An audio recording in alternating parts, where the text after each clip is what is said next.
नमस्कार। अक्सर लोग सोचते हैं कि इन्वेस्टिंग या तो बहुत मुश्किल है या बहुत महंगी, लेकिन अगर कोई ऐसा तरीका हो जो आसान भी हो और फायदेमंद भी, तो आज हम बात करेंगे एक ऐसे ही स्मार्ट विकल्प की, एक्सचेंज ट्रेडेड फंड्स यानी ईटीएफ्स की। हम सब जानते हैं सही स्टॉक चुनना काफी मुश्किल काम है और म्यूचुअल फंड्स की बात करें तो उनकी फीस कई बार ज्यादा लगती है। तो सवाल ये उठता है कि क्या निवेश का कोई ऐसा सिंपल तरीका है जो इन दोनों परेशानियों से हमें बचा ले। चलिए आज इसी का जवाब ढूंढते हैं। उस जवाब तक पहुंचने से पहले ये समझना जरूरी है कि आखिर निवेश करने में असली चुनौती है क्या। देखिए, हर इन्वेस्टर का एक सपना होता है कि उसे म्यूचुअल फंड जैसा डाइवर्सिफिकेशन मिले, मतलब उसका पैसा एक जगह नहीं बल्कि कई जगह बंटा हो ताकि रिस्क कम हो, और साथ ही उसे स्टॉक जैसी फ्लेक्सिबिलिटी भी चाहिए, यानी जब मन चाहे खरीद लिया, जब मन चाहे बेच दिया। सवाल ये है कि क्या ये दोनों फायदे एक साथ मिल सकते हैं? और इसी सवाल का सीधा साधा जवाब है ईटीएफ।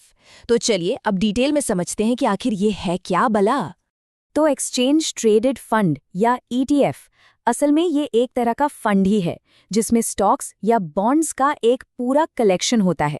लेकिन इसकी खास बात यह है कि ये किसी एक अकेले शेयर की तरह ही स्टॉक एक्सचेंज पर खरीदा और बेचा जा सकता है। इसे एक बहुत ही सिंपल तरीके से समझते हैं। मान लीजिए आप एक ही बार में स्टॉक्स की पूरी टोकरी खरीद रहे हैं। ईटीएफ का एक यूनिट खरीदने का मतलब है कि आपने उस टोकरी में मौजूद सभी कंपनियों में एक साथ थोड़ा थोड़ा निवेश कर दिया है।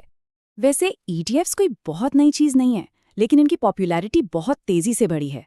देखिए, दुनिया का पहला ईटीएफ 1993 में अमेरिका में आया था और भारत में इसकी शुरुआत हुई 2002 में निफ्टी 20 के साथ।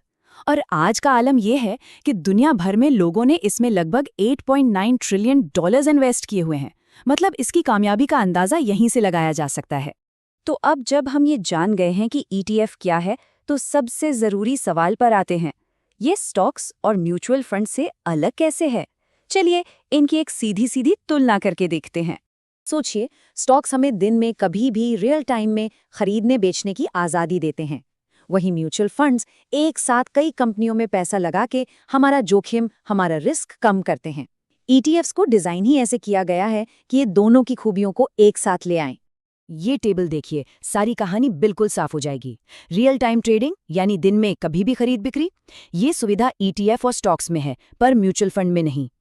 एक ही यूनिट में ढेरों कंपनियों में पैसा लगाना, ये ईटीएफ और म्यूचुअल फंड में मुमकिन है पर एक अकेले स्टॉक में नहीं। और सबसे बड़ी बात, खर्चा। ईटीएफ्स की लागत अक्सर कम होती है और इन पर कोई एग्जिट लोड भी नहीं लगता, जो म्यूचुअल फंड्स में अक्सर होता है।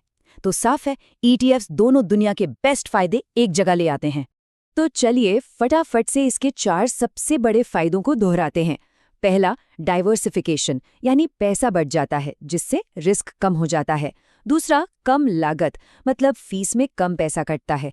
तीसरा, लिक्विडिटी, मतलब जब चाहें बाजार के समय इन्हें खरीद या बेच सकते हैं। और चौथा, ट्रांसपेरेंसी, यानी बिल्कुल साफ साफ पता होता है कि पैसा किन किन कंपनियों में लगा है। तो इतनी अच्छी बातें सुनने के बाद मन में सवाल आता है कि इसमें निवेश कैसे करें? अच्छी खबर ये है कि ये बहुत ही आसान है।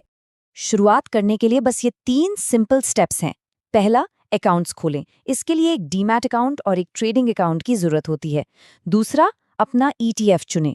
रिसर्च करके ये तय करें कि निफ्टी 50 की टॉप कंपनियों में पैसा लगाना है या सोने में या फिर आईटी सेक्टर में। और तीसरा, अपना ऑर्डर प्लेस करें। अपने ब्रोकर के जरिए वैसे ही यूनिट्स खरीदें जैसे कोई आम शेयर खरीदते हैं। बस हो गया। लेकिन देखिए, एक बैलेंस्ड नजरिया रखना बहुत जरूरी है। इसलिए अब बात करते हैं कुछ संभावित खर्चों और जोखिमों की, जिनके बारे में पता होना चाहिए। तो निवेश से पहले कुछ बातों का ध्यान रखना होगा। हर खरीद बिक्री पर एक छोटी सी ब्रोकरेज फीस लगती है। कुछ डीमैट चार्जेस भी हो सकते हैं। कभी कभी ईटीएफ की परफॉर्मेंस और उसके इंडेक्स की परफॉर्मेंस में हल्का सा फर्क आ जाता है, जिसे ट्रैकिंग एरर कहते हैं। और अगर कोई ईटीएफ बहुत पॉपुलर नहीं है तो उससे सही दाम पर बेचना थोड़ा मुश्किल हो सकता है। एक और जरूरी बात, म्यूचुअल फंड की तरह इसमें 500 या 1000 रुपए नहीं लगा सकते। कम से कम एक पूरी यूनिट खरीदनी होती है। और यहाँ पर एक्सपर्ट्स की एक बहुत ही जरूरी सलाह है, जिसे बिल्कुल गांठ बांध लेना चाहिए। ईटीएफ खरीदते समय हमेशा लिमिट ऑर्डर का इस्तेमाल करें, मार्केट ऑर्डर का नहीं। लिमिट ऑर्डर का मतलब है कि आप एक कीमत तय कर देते हैं कि भाई मैं तो इसे सिर्फ इसी दाम पर खरीदूंगा।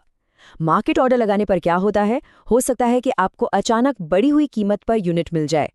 ये एक छोटी सी सावधानी बड़े नुकसान से बचा सकती है। तो आखिर में सवाल यही है, क्या ETFs निवेश की रणनीति को आसान बनाने की चाबी हो सकते हैं? ये एक ऐसा जबरदस्त विकल्प है जो सुरक्षा और आज़ादी दोनों एक साथ देता है। अपनी रिसर्च करें और सोचें कि क्या निवेश का ये स्मार्ट तरीका आपके लिए सही है।